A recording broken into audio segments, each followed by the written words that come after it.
So to start off with the ABC stuff, Sammy, what was farming? Hey Mary. So farming, that kind of term, I only really got introduced to it when a friend of mine said to me, "Oh, have you seen this film that came out?" And I said, "No, it's called Farming." And I said, sounds like your story." So I went to have a look to see what the film was about, and it was about this Nigerian boy who was given to a white family in Tilbury in Essex, not far from where actually I was fostered, and Right. it's his experience of how he was his life with that family.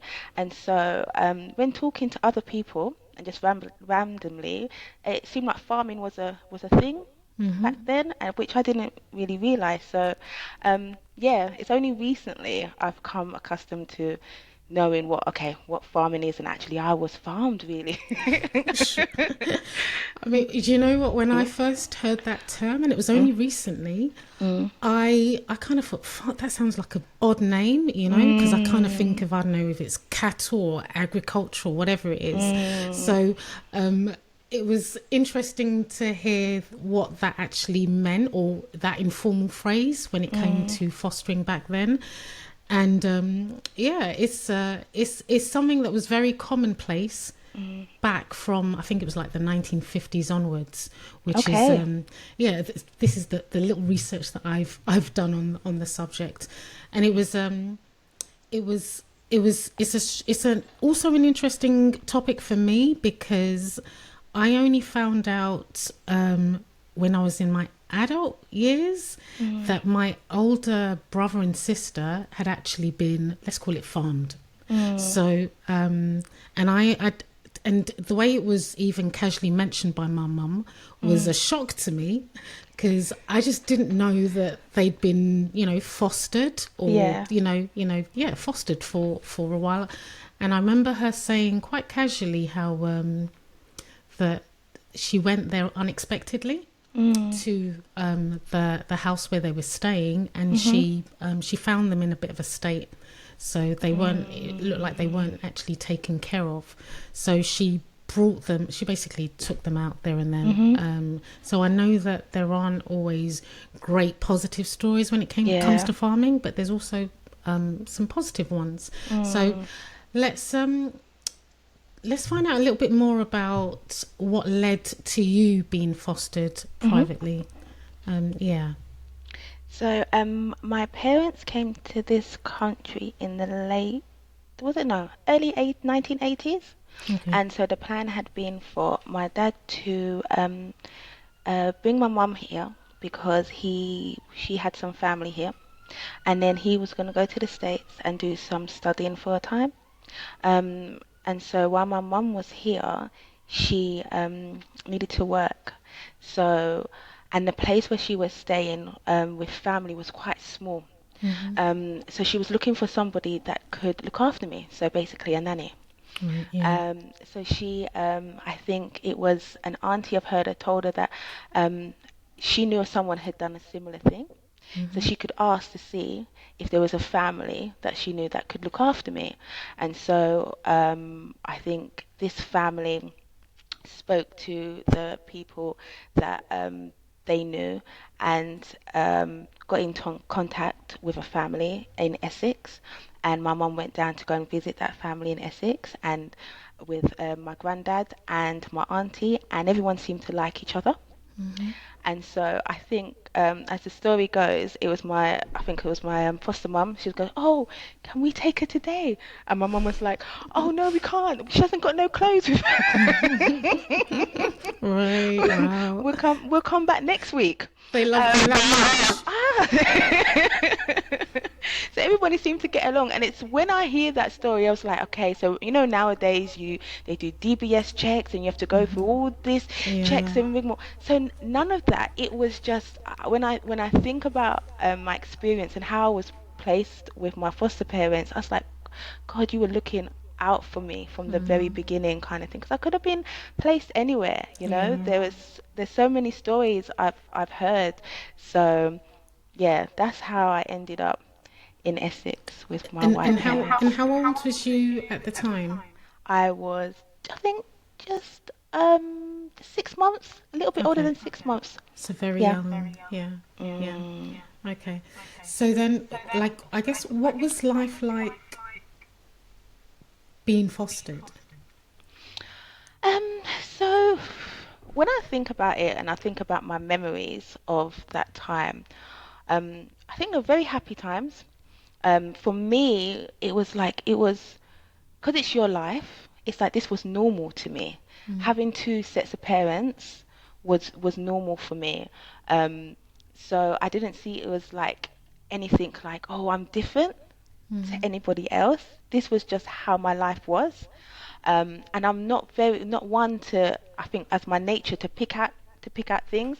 So it was normal for me to have white parents, and my mum would come down on every other Sunday on the train. So I'll Right. call her Mummy Train, and she would come Right. down and she'd visit us and she'd do my hair, um, Right. and bring jammy Dodgers. So I always knew her for that, Right. and Right. that's that's what I remember. Always, she was always in our lives. It wasn't like, oh, mum wasn't there because she came down every 2 weeks. It was just normal to have her there, and we'd have roast dinner. And she would tell me the memories of, I always remember, like, when I have a roast, I think about those times when Jackie and Paul, that was my foster parents, made me a roast, and she would sit down and watch some period drama on the TV. So whenever now, when she sees period drama, it always just reminds her Right. Yeah, of of that time. course. So yeah, it was pleasant. It was a pleasant time, and it was just normal to me. So basically Mm. every, let's just call it fortnight, Yeah. your biological mum, your mum would Mhm. come and visit. So she was always consistently and regularly there in your life, and Yeah. that was just part and parcel of life, Mm. having Mhm. two sets of parents. Was you also in contact with your dad on Yes, a regular but basis? not as much. Sure. Not as Okay. much. And I that's because don't he was remember. overseas, I guess, or Yes. right, sure. Yeah. Okay. All right. So sounds like actually a question that's come to my mind is about even like did you have um like your own time with your mum, or was it always when she came to visit that you guys spent time together with your foster parents? So on this like holidays, so Easter, Christmas and summer holidays, we would go back to visit with my mum and stay with her uncle. So we'd all just pile into the house with my cousins. So those were always happy times because I'll go back and I'll be able to play with my cousins around the Easters and the summer holidays. Um, Mm, so yeah, we get to spend alone time with her, which was nice. It was nice and it was difficult because there was a transition there. mm, But I feel like it also allowed me to know about parts of my culture. So mm. it wasn't like it was like I never knew about where I came from and my culture. So it was kind of like having two me's. Right. Yeah. Yeah. Mm. Yeah. Yeah. Yeah. I get that. So what were your other, I guess, childhood memories, or you know, um, into like positive, happy memories that you can remember from that time? Well, I think funny, it was just the simple things. When I think about it, simple things. My Mm. foster dad had an allotment, and I always enjoyed going with him to go to the allotment or going to the dump because that was always Mm. fun. Because if we went to the dump to go and take out rubbish, that means that we could come back by the horses, and then I'd say, Dad, can we feed the horses? And so he'd Right. always say like, okay, we can feed the horses, and he would teach me how to put my hand out so that the horse doesn't bite your fingers, Right. and feed Right. horses apples. So it was those kind of things, just out Yeah. and about, but just simple things like baking cakes with mum in the kitchen, Mm-hmm. and or mum teaching me how to waltz around the sitting room and exposing me to people like music that if I feel like if I'd grown up just with my Nigerian family, I would not Mm-hmm. know about people like Connie Francis and Cilla Black and all those Right. people that Sure. and just learning, like it was like being in two different cultures. Right. Yeah. So it was very rich, but also difficult sometimes to transition between the two. Okay. Okay. And I get that because I guess being born and brought up in the UK, Mm, very exposed to obviously UK culture, but then also mm, growing up in a Nigerian household mm, where we didn't really follow culture too much, but it was but enough to really know and be familiar with how to respect elders and mm. those kind of traditional Yeah. ways. So I get that about having or being exposed to two cultures, probably not as Mm. much as you because you were in the I guess in the deep thick of it, but I guess that comes with just the enrichment in your life in terms of your Mm. experience of having those two experiences. um like one of the things you mentioned was about that transition in terms of the two cultures, Mm. and I remember, like, I don't know if you've seen it. There's this TV show. It's not running now, but it's ended. It was called This Is Us, Yes. and right, okay. Do you know where I'm going with this? Yeah. So there's this guy, one of the Mm. characters, Randall, Mhm. and he was adopted into this loving, like, white household, Mhm. but he did feel different, Yeah. because he didn't look like his siblings, he didn't look like his parents. So Mm. was that your experience as well, or am I just fantasizing and basing it on this TV show? No, it's funny you say that because it was my aunt that said, "Oh, you got to watch this program because this Right. called This Is Us Yeah. because there's a guy in there and it reminds me of you." I said, Oh. "Yeah." So I did. I watched it and there are similarities because there is the thing about my hair didn't flick like everybody else's flicked Sure. side to side, and I Yeah. remember trying to putting a towel on my head and pretending so it would.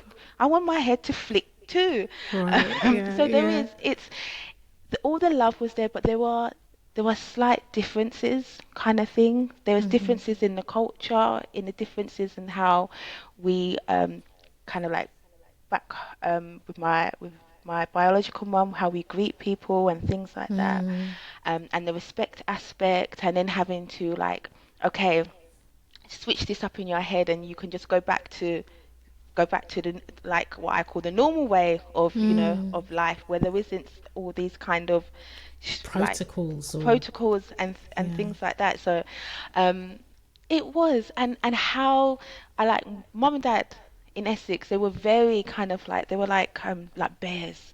So they were like, if anyone gives you any trouble, if anyone treats you any different, very protective um, Mm. of us. And so I feel like that love kind of like cocooned us. Mm. And it's Mm. amazing when you have been given that love, how much more confident you Mm. feel as an individual, because knowing that you've Sure. always got somewhere that you belong or people that will have your back.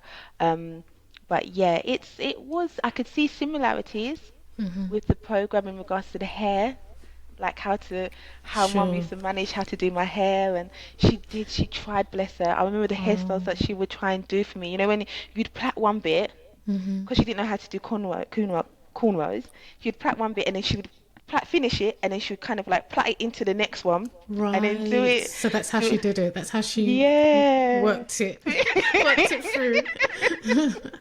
So Right. yeah, there was things that was challenging for them, I guess, Yeah. Yeah. as well Yeah. as for us. Sure.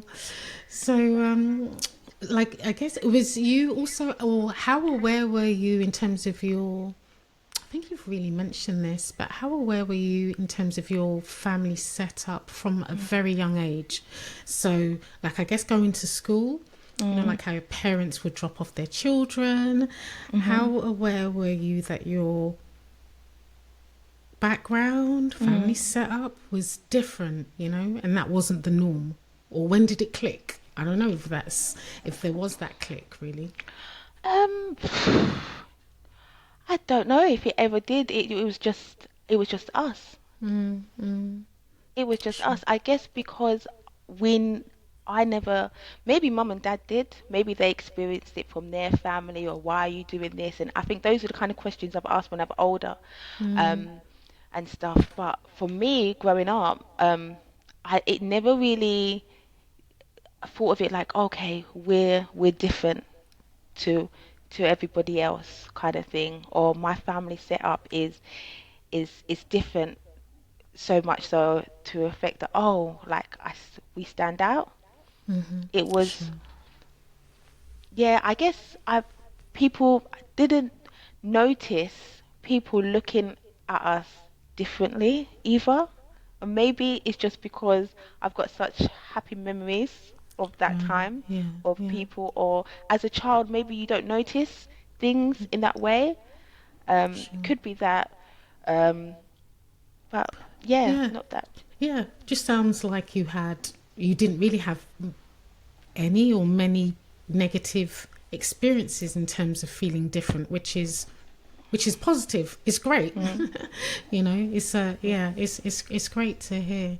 I think So, it's mm, more so when I came back and spent time with my mum that I right, realized how different we were.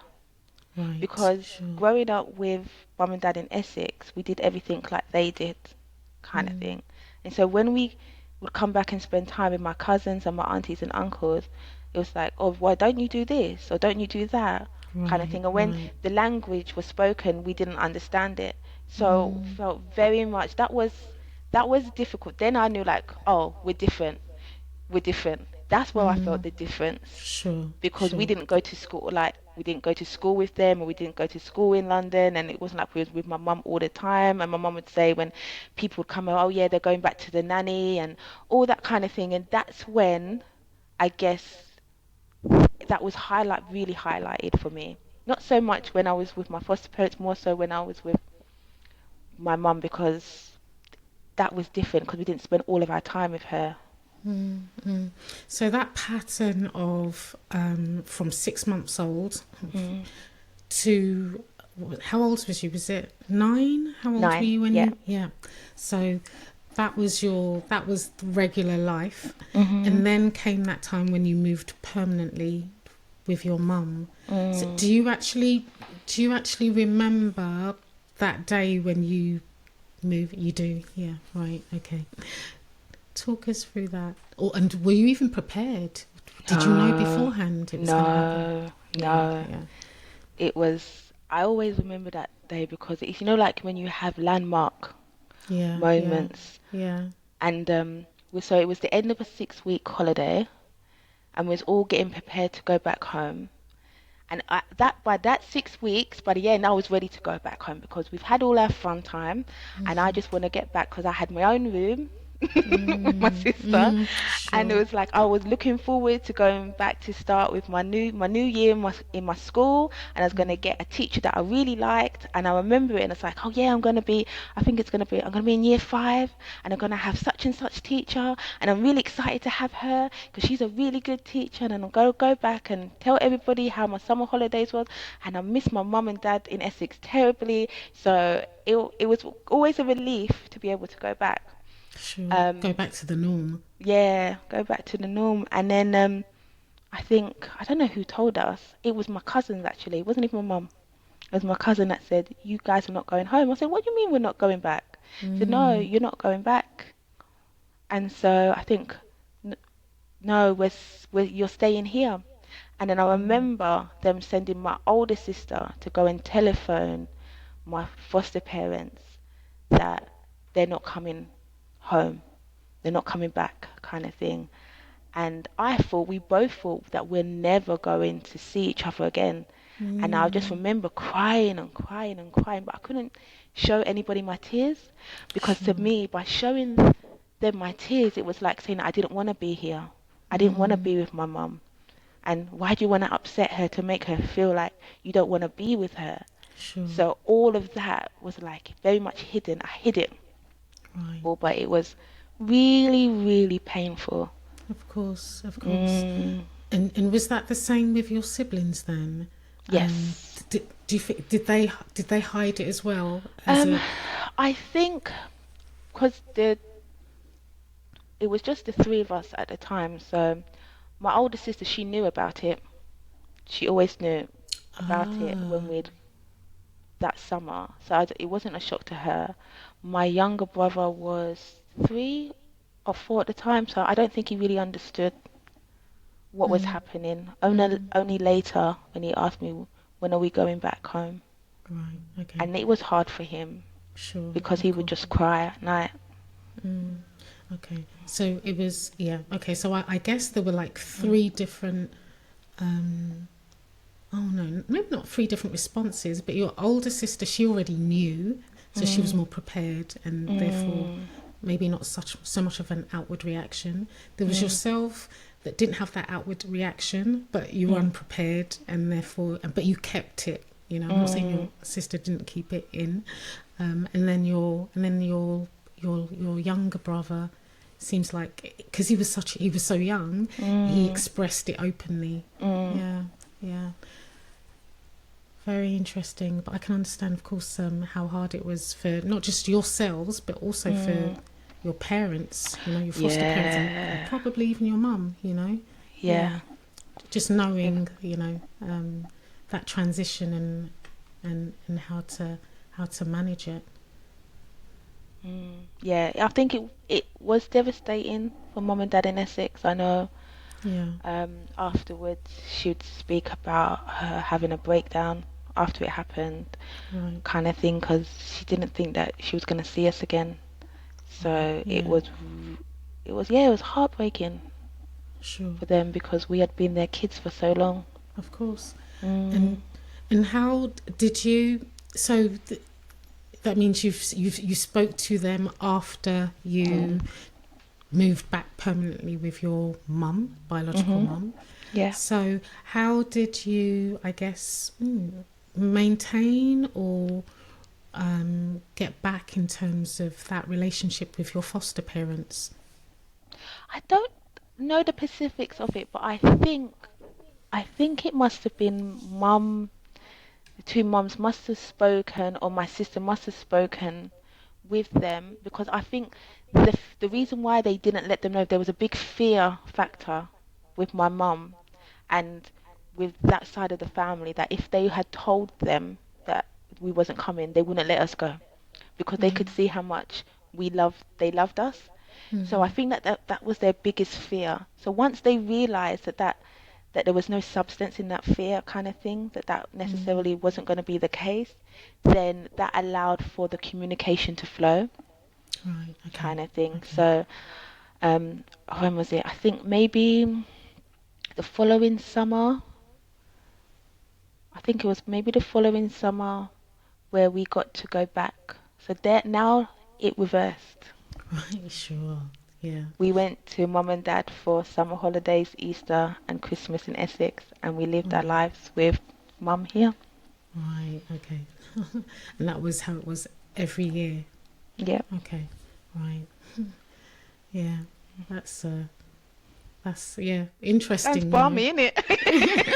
Not balmy, but it just sounds like okay. I get it now. Actually, I get it. I get how roles have reversed in a sense, Yeah.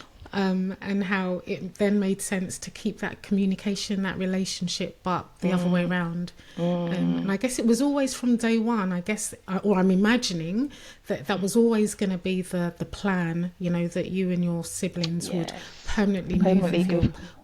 live with Mm, your mum, but yeah. it was just the when, I guess, Yes. and that when came when you were about 9 years Mm. old. But I Right. didn't realize that though.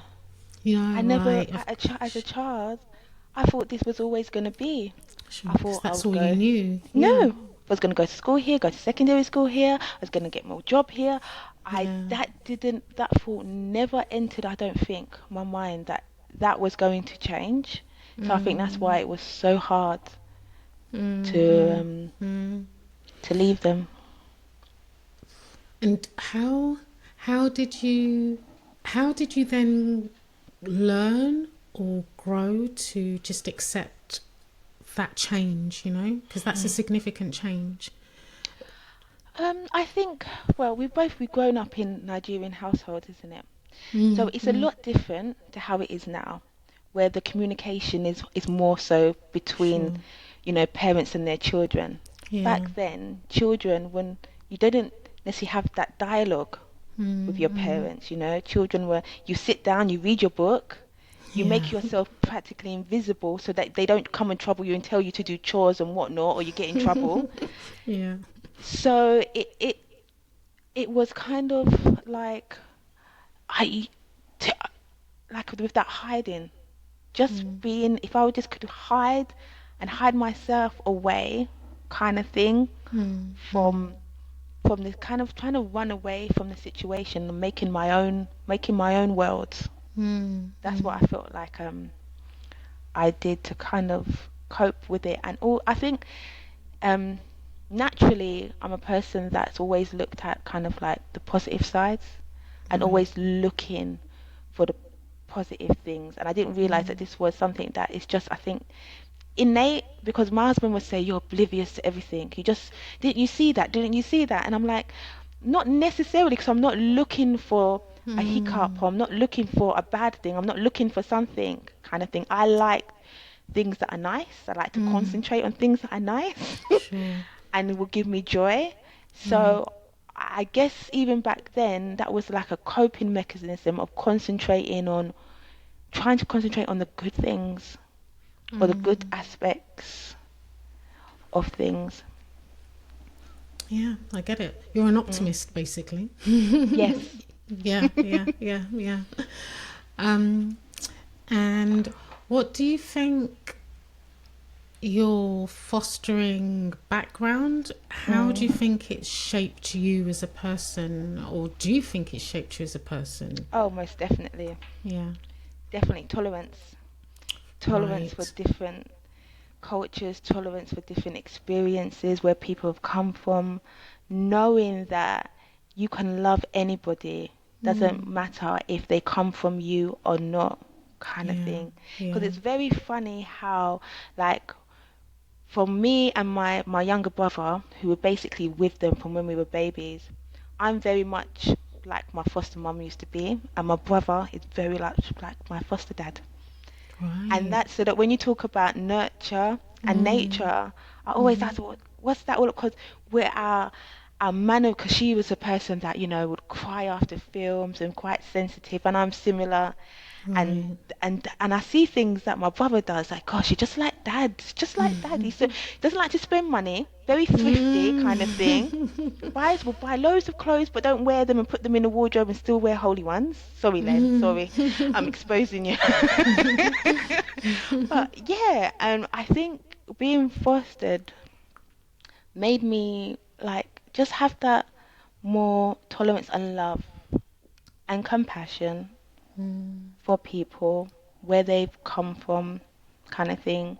No, and knowing that not everybody has, the, I'd say normal, a certain way of being brought up. It mm, can be look different, and it doesn't mean that it's wrong. It can look all different ways, and being able to navigate in different cultures mm, with different people as well. mm. Yeah. And do you think like your how can I put it? You know, just this. You know how you had, let's just say, those two worlds in terms of the two cultures that you Hmm. were in. Do you think that they, over time, that's you've been able to merge the two together, or float in between, or Hmm. them not being so siloed, more effortlessly as time's gone on? I think so. I think I'm a Mm. lot better. A lot better. I used to find, going into like the an environment that was where the Nigerian culture is very prevalent, quite hard for Mm. me, just because of my nature as well, that Sure. it always seemed very harsher. Mm. Yeah. And only through growing up, I realized that it's not harsher or harder, that it's just different. Okay, that's a nice way. I can see why you mentioned being an optimist. It's different because I guess when I first went back to Nigeria, it clicked, and I realized that I understand why we as a people can be like that, because you have to fight for everything. You have to fight for your space, even on the road, because it's so Yeah. busy. It's Yeah. not easy. So if you Mm. want to get something, you have to fight for it. And that Mm. means that there's a power within inside of you to be able to survive, because we are survivors. There's a lot of things that, we've had to overcome. And so I Mm. understand why that is. But I think living with my mum, I got to see now not just the harshness, but I think it's the first time I saw her cry, and I was just like, "Wow, you cry?" I said, Mm. "Yes." They cry and feel as well. It's just in a different the process of emotions is different to how I would recognize them, but it doesn't mean that they don't have them. Mm. Sure. Mm. Yeah. So, lastly, Mm. what so if someone is actually struggling, let's just say they're coming from two different backgrounds, or Mm. they are they are in two different worlds, let's put it that way, and then maybe they're Mm. struggling with belonging, or or feeling different, or Mm. they're having to overcome some sort of transition, a sharp transition, very steep one. Mm. Do you have any advice or tips that you've had to follow yourself, or you've learnt over time, Mm. or you're even still learning, that you could share to others? I think having grace for yourself and knowing that it's okay to feel the way that you feel, and Sure. just really recognizing that I'm Mm-hmm. feeling this way. I think I try to escape a lot of the times from my feelings, or Yeah. because I used to read a lot, so going into books and stories, and that was a great coping mechanism at the time, but didn't really deal with the trauma of it.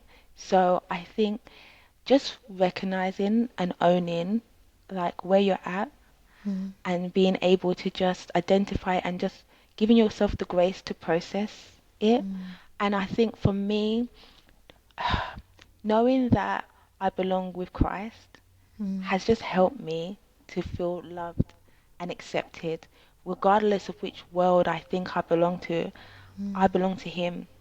I Right. found my identity in Him. And so that has also just helped me to feel that it's okay.